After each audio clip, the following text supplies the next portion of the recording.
¿Qué tal? Es un gusto saludarlos en un nuevo programa de La Otra Cara de la Moneda, analizando los temas más importantes que ocurren en nuestro país. Y vamos a hablar de un tema que creo que nos atañe a todos. Numeral reforma tributaria. Así puede participar usted a través de nuestras redes sociales, @cablenoticias, @La Otra Cara CN, y pues evidentemente ese es el tema que vamos a tocar. Esa reforma tributaria que ya ha sido anunciada, al menos por parte del gobierno nacional.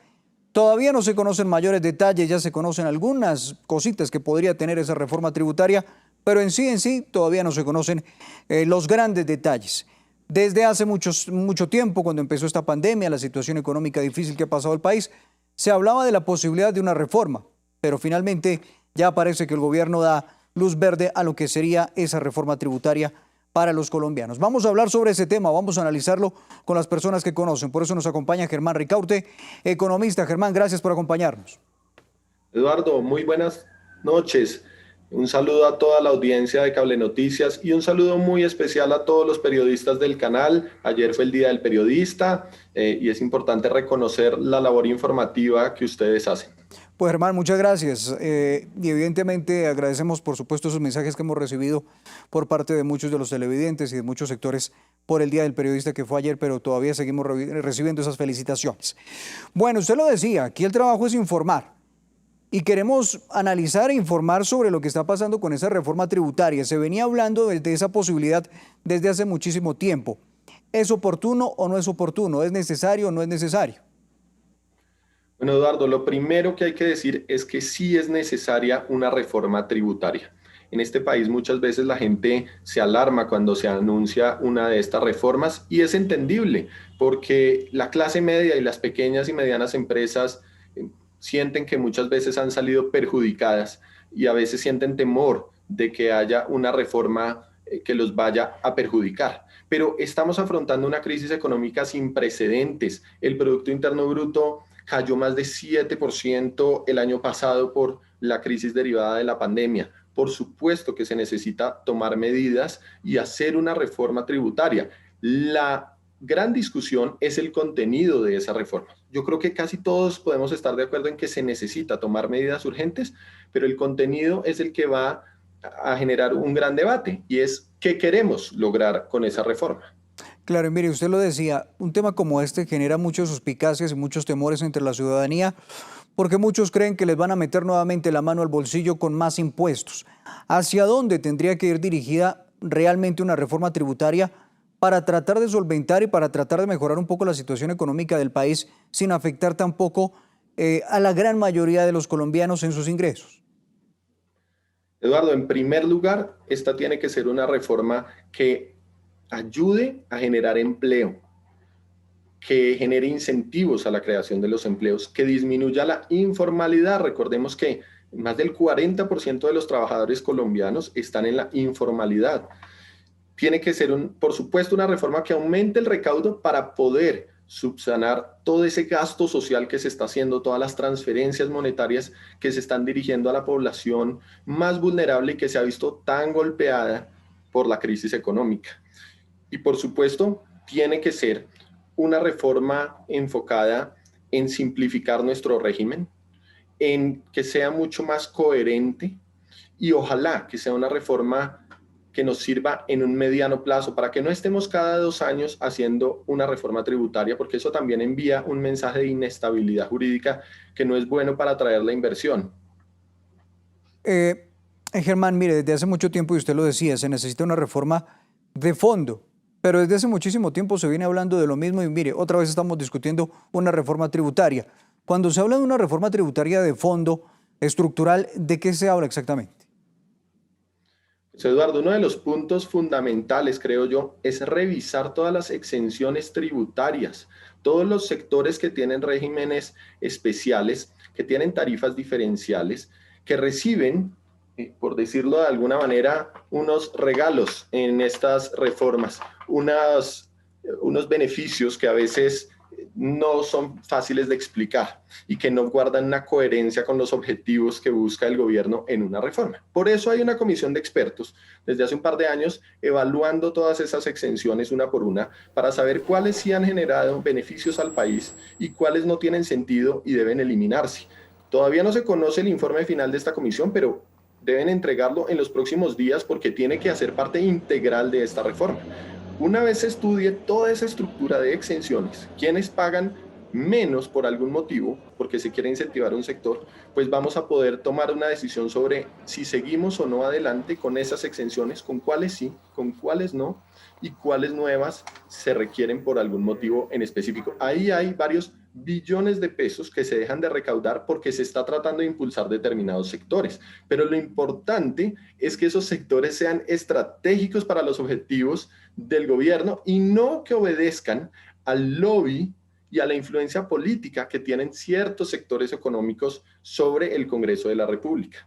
Eso es muy importante. Y lo segundo, lo que le decía, una reforma estructural tiene que simplificar y organizar nuestro régimen tributario. Tenemos un estatuto de más de 800 artículos y necesitamos que sea más fácil de comprender para el pequeño empresario, para la persona natural y para un inversionista extranjero, porque la claridad en las reglas de juego genera que llegue más inversión.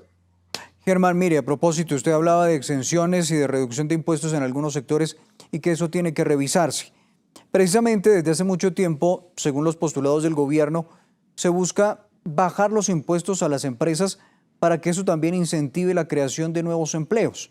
Pero esa teoría ha sido muy criticada. ¿Eso realmente en la práctica funciona?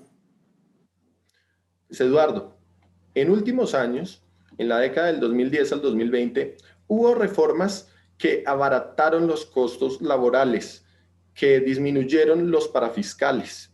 Creo que una disminución en impuestos asociados a los salarios, a la creación de empresas, sí puede generar un incentivo a contratar más personas, pero eso tiene que compensarse. Usted no puede decir simplemente que va a bajar impuestos a la ligera y no compensarlos. Entonces, en el pasado, la evidencia muestra que una disminución en esos costos asociados a la contratación de personas, compensados con un aumento en el impuesto de renta, puede traer beneficios en la formalización del empleo, en que se contraten más personas con todas las prestaciones. Aunque al final usted tenga el mismo nivel de recaudo, puede lograr generar más empleos formales y al final eso favorece a miles de familias que van a tener un ingreso asegurado y van a gozar de esos beneficios. Así que sí, necesitamos por supuesto un ecosistema que sea amigable para la creación de empresas, amigable para el emprendimiento, sin que esto de ninguna manera implique disminuir todas las garantías laborales que tienen los trabajadores. Ahora, Germán, cuando se habla de aumentar impuestos, generalmente, ¿qué es lo que se toca? Porque evidentemente una de las apuestas que tiene el gobierno, al menos de lo que ha dejado ver hasta el momento, es cubrir muchos más productos de la canasta familiar con IVA.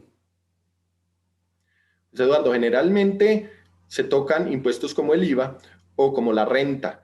El gobierno está hablando de aumentar el impuesto a la renta en términos de la base, que más personas contribuyan en el impuesto de renta y de gravar con IVA algunos productos de la canasta familiar. Yo decía hoy a través de las redes sociales que eso de gravar la canasta familiar es un señuelo. Esa es una herramienta estratégica que siempre utilizan. Si usted se fija en todas las últimas 10 reformas tributarias que se han presentado en este país, siempre se habla de que van a ponerle IVA a la canasta familiar. ¿Por qué hacen eso?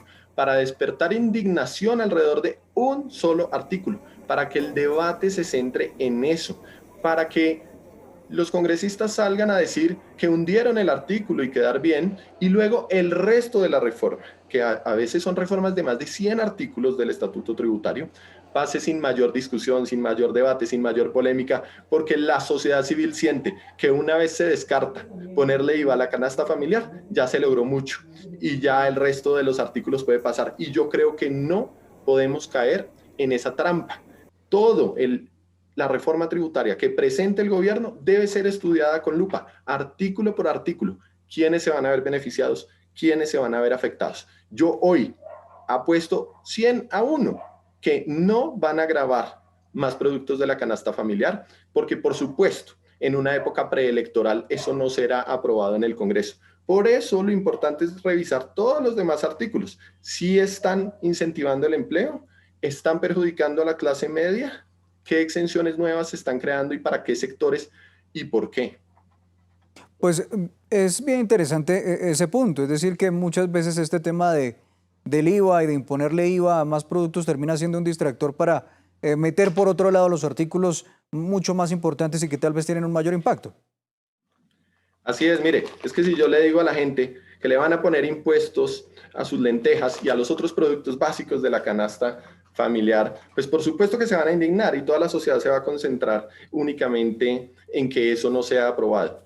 Y por supuesto que eso no será aprobado porque además es completamente antitécnico. El IVA es un impuesto regresivo que golpea igual a cualquier persona independientemente de sus ingresos. Y lo que queremos es que nuestro sistema tributario avance para que sea cada vez más progresivo, para que el que más tiene pague más, para que cada quien pague en función de sus ingresos y de lo que tiene. Y un impuesto como el IVA golpea en el mismo nivel a toda la sociedad, sea de estratos bajos o sea de la clase más favorecida.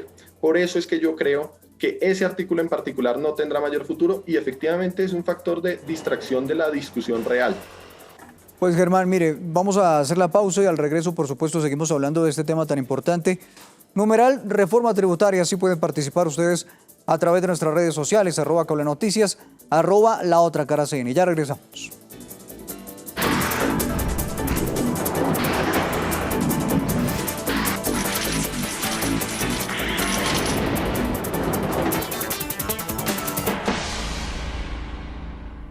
Continuamos en la otra cara de la moneda. Estamos hablando sobre numeral reforma tributaria. Con ese numeral puede participar a través de nuestras redes sociales, @cablenoticias, @la otra cara CN. A propósito de los anuncios, o al menos de lo que se ha dicho por parte del gobierno nacional, del viceministro de Hacienda, también del ministro Carrasquilla, acerca de este tema del cual ya se venía conversando desde hace muchísimo tiempo, si era o no necesaria una reforma tributaria. Y hemos estado hablando durante estos minutos con Germán Ricaurte, él es economista, y también se une a esta conversación Mauricio Olivera, director de Econometría Consultores. Mauricio, gracias por acompañarnos. Eduardo, buenas tardes, muchas gracias. Buenas tardes a Germán también y un saludo a todas las personas que nos están viendo. Bueno, Mauricio, lo veníamos hablando con Germán y quisiera conocer también cuál es su análisis acerca de esta reforma tributaria que ya se anuncia por parte del gobierno. Claro que sí, varios puntos. El primero es claro que es necesaria una reforma tributaria. Es decir, el gobierno pasó de un déficit de 2,5% del Producto Interno Bruto en el año 2019 a uno cercano al 9% en el 2020 por el gasto público que debió hacer por la pandemia. Los colombianos tenemos un activo muy importante que a veces no valoramos tanto, que es la estabilidad macroeconómica. Para esa estabilidad tenemos que tener una visión de mediano plazo donde el gasto no se desborde frente al ingreso. Por eso es claro, y no solo en Colombia, en todos los países en algún momento va a ser necesaria una reforma tributaria. Ese es el primer punto. El segundo punto entonces es qué tipo de reforma tributaria deberíamos hacer. Este gasto mayor, alguien lo debería pagar. Las familias, las empresas. Entre las familias, ¿quiénes? Los que más dinero tienen o los que menos dinero tienen. Es decir, es una cuestión ahí de distribución.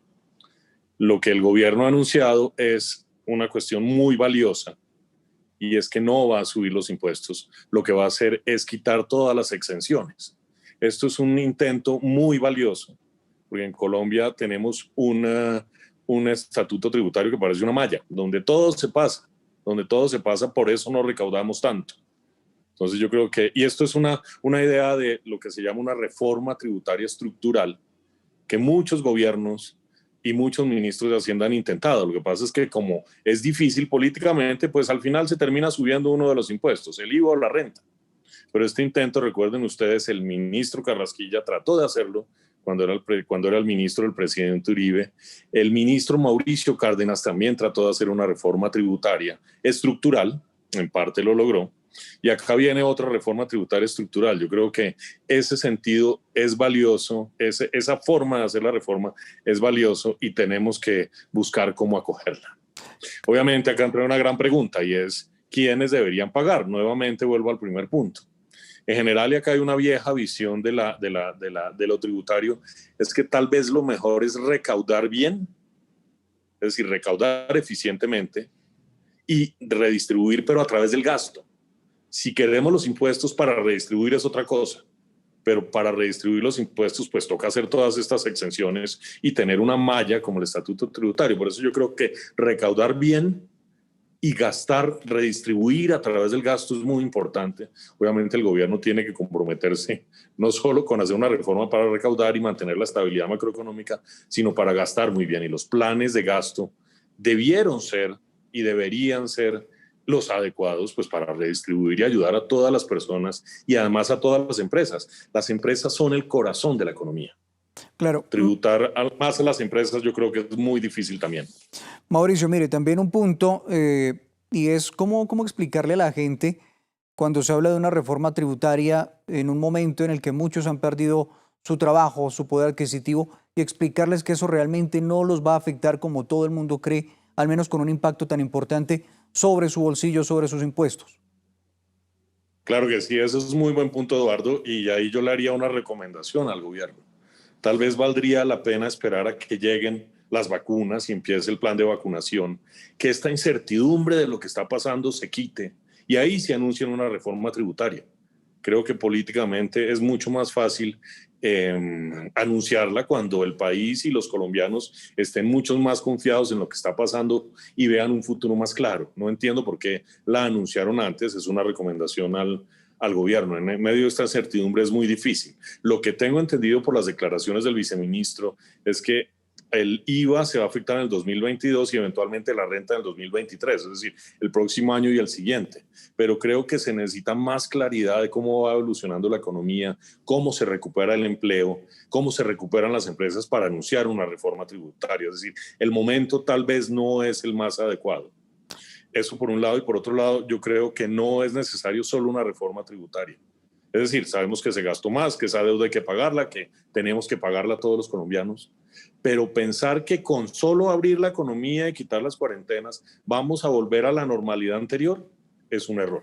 Creo que esto debe atarse a otras reformas, a la laboral, que es muy importante, a la pensional. Debería haber una reforma agrícola, por ejemplo, no encaminada a la redistribución de la tierra como se pensaba antes, pero sí hacia la seguridad alimentaria, por ejemplo.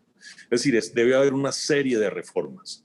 Pensar que vamos a volver a una economía, a una normalidad, la economía creciendo sin hacer nada, solo abriendo la economía, es decir, quitando las cuarentenas o haciendo solo una tributaria, creo que es un error y el paquete completo debería ser anunciado y pensado por el gobierno también. Claro. Germán, mire, uno de los puntos de los que se ha hablado mucho también es de la lucha contra la evasión. Muchos dicen que incluso si se hace un buen trabajo en el tema de la lucha contra la evasión, incluso podrían conseguirse recursos sin necesidad de hacer una reforma tributaria. ¿Es así o definitivamente es necesario? ¿Y cómo hacer para luchar contra esa evasión que es tan grande en el país? Primero, saludar a Mauricio y decir que estoy completamente de acuerdo con sus apreciaciones.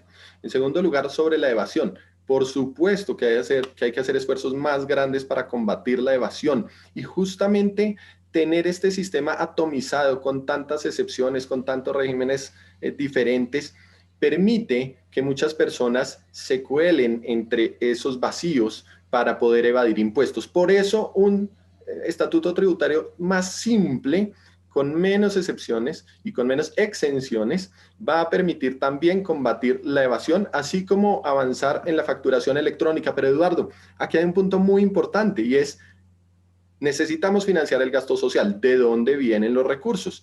Una de esas fuentes, por supuesto, viene de disminuir la evasión, pero hay otras propuestas y hay otras alternativas que deben complementar esto. Lo primero, una lucha más frontal contra el lavado de activos. El gobierno ha dicho que quiere recoger cerca de 15 billones de pesos con esta reforma tributaria. Yo le quiero decir una cosa. Hace un mes capturaron a un delincuente, alias Messi. ¿Saben cuánto estaba evaluado el patrimonio de este señor, todas sus propiedades? En 4 billones de pesos. Entonces, en las economías ilegales, en el narcotráfico, en el contrabando, en el dinero que blanquean los corruptos, que se roban la contratación pública, ahí hay una fuente inmensa de recursos y necesitamos fortalecer tanto la DIAN como la UIAF en su lucha contra el lavado de activos. Y hay que buscar nuevas fuentes, por supuesto. Ejemplo, los impuestos verdes para las industrias más contaminantes, los impuestos saludables Por ejemplo, para las bebidas azucaradas y los alimentos que generan obesidad. Por ejemplo, para ciertos sectores de la economía digital que hoy están por fuera de la tributación porque son industrias y negocios nuevos que han pasado por debajo del radar. Y por supuesto aquí todos tenemos que contribuir en la medida de nuestras capacidades. Claro, entiendo, Germán. Mire, tengo que ya ir cerrando el programa, pero quisiera una conclusión muy corta sobre este tema de contarle a los televidentes lo que va a pasar con una reforma tributaria, porque lo decía, evidentemente, en una situación como esta de pandemia, donde muchas personas han perdido sus recursos, su empleo, y hablarles de una reforma tributaria es bien complicado. Una conclusión muy corta para ir cerrando. Eduardo, la conclusión es que se necesita una reforma por la crisis económica tan dramática que estamos afrontando, pero tenemos todos en esta sociedad que estar vigilantes a cuál va a ser esa reforma, a discutir artículo por artículo para que realmente sea una reforma que no perjudique a la clase media y que fomente el empleo. Estamos muy pendientes sobre todo de todos estos temas. Mauricio, por supuesto, también una conclusión de este tema y de esta reforma tributaria que propone el gobierno nacional. Sí, muchas gracias, Eduardo. Estoy de acuerdo con Germán. Me gustaría añadir una cosa. Lo dije antes, quisiera recalcarlo. Es necesario que el Estado y el gobierno se ganen la confianza de los ciudadanos. Esto es un problema muy estructural, muy fuerte, pero los colombianos queremos en tributos un Estado muy pequeño, no queremos pagar impuestos, pero en gasto un Estado enorme. Esto depende obviamente de la eficiencia del gasto en el Estado, y mientras más ayudas y más se vea al Estado presente, sea más eficiente, el presidente, entre que el presidente tome una decisión y se haga efectiva en el gasto, pueden pasar meses y a veces pueden no pasar. Esa eficiencia del Estado es otra de las reformas que se necesita. Tenemos que confiar más en el Estado para pagar más tranquilamente nuestros impuestos. Bueno, y creo que ese es uno de los puntos más importantes, ¿no? Esa confianza que muchas veces se pone en duda por parte de los ciudadanos, ¿no, Mauricio? Exactamente, ese es el punto yo creo que esencial, que es mucho más estructural que el gobierno, es un tema de la sociedad, de los colombianos como sociedad, cómo vemos al Estado, y creo que es muy importante de todas maneras una gran reforma de eficiencia del Estado, para claro que todos confiemos más y paguemos más tranquilamente nuestros impuestos. Pues Mauricio, igualmente, muchas gracias por habernos acompañado y por este análisis. Muchas gracias, Eduardo. Un saludo a Germán y un saludo a los que nos están viendo. Que estén muy bien. Escuchaban ustedes a Mauricio Olivera, director de Econometría Consultores, y Germán Ricaurte, también economista, hablando sobre este tema tan polémico. Numeral Reforma Tributaria. Ustedes pueden participar también a través de nuestras redes sociales, @CableNoticias, @LaOtraCaraCN. Gracias por acompañarnos.